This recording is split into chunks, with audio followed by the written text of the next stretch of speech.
పైపెచ్చు ఆయన చెప్పిన దానికి ఎవరైతే తలాడిస్తున్నాడో అతనే చాలా మోస్ట్ ఎఫిషియెంట్ ఆఫీసర్ అని ఆయన భావించేవాడు. ఓకే. సో ఎవరైనా ఇప్పుడు ఆయన ఒకానొక సందర్భంలో చాలా చాలా భయంకరమైన ఆలోచన ఒకసారి ఆయన చెప్పాడు. నాకు వినంగానే అసలు షాక్ అయిపోయాను.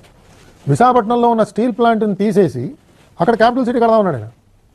అసలు ఏమిటి ఆలోచన? అసలు మనం ఎవరు ఊహించలేమండి. నేను షాక్ అయిపోయాను.